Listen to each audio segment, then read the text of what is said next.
or Bella chapter 23 talks about those excluded from the assembly. No one whose testicles are crushed or whose male organ is cut off shall enter the assembly of the Lord.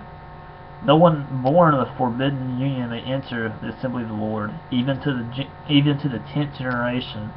None of his descendants may enter the assembly of the Lord. Let's see.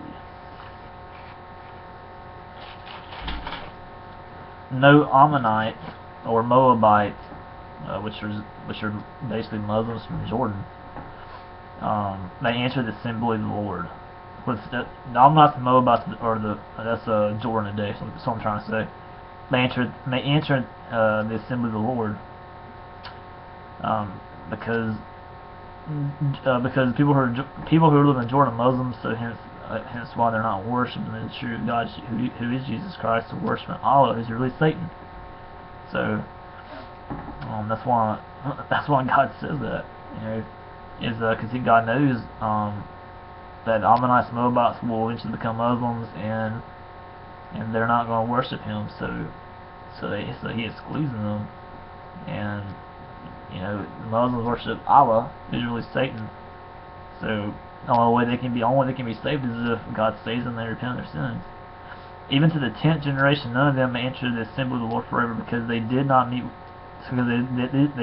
you with bread and with water on the way when you came out of Egypt, and because they hired against you Balaam the son of Beor from Pethor of Mesopotamia, which is Iraq today, to curse you. The Lord your God would not listen to Balaam. Instead, the Lord your God turned the curse into a blessing for you, because the Lord your God loved you. You shall not seek their peace or their prosperity all your days forever. You shall not abhor or hate an Edomite, which is Jordan, for he is your brother. You shall not abhor an Egyptian, because you were a sojourner in his land. Children born of them in the 3rd generation may enter the assembly of the Lord. So God's telling the Jews, don't hate Muslims, pretty much. I mean, don't fight against each other. Try to work things out, because of course the Edomite, that's a Muslim, that's Jordan. And you have the Egyptians, which they're also Muslims.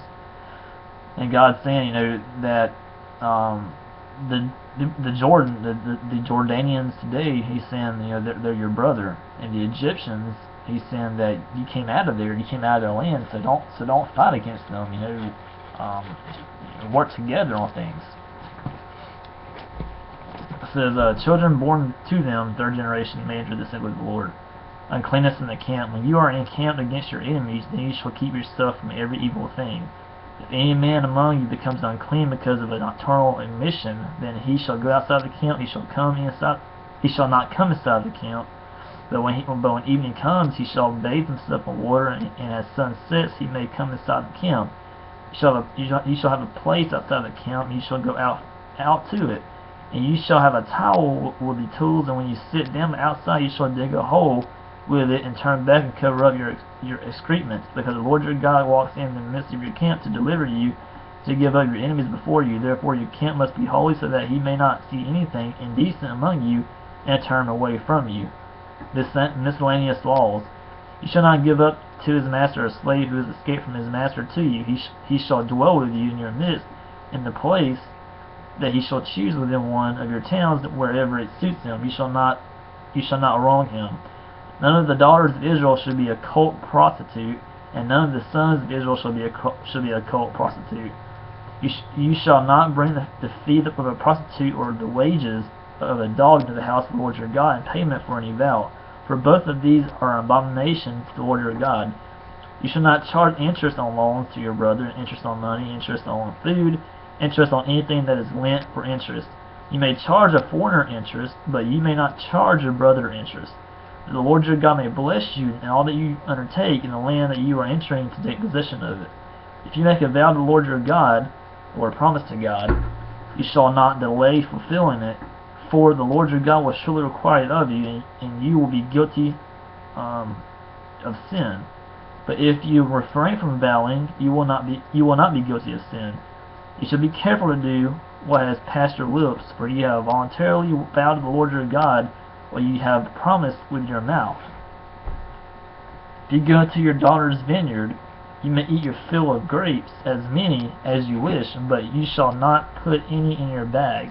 If you go into your neighbor's standing grain, you may pluck the ears with your hand, but you shall not put the sickle to your neighbor's standing grain. Basically, this is just chapter 23 talks about those excluded from the assembly. Basically, those people that God does not want around Him. And then you have the uncleanness in the camp, and then of course the miscellaneous laws.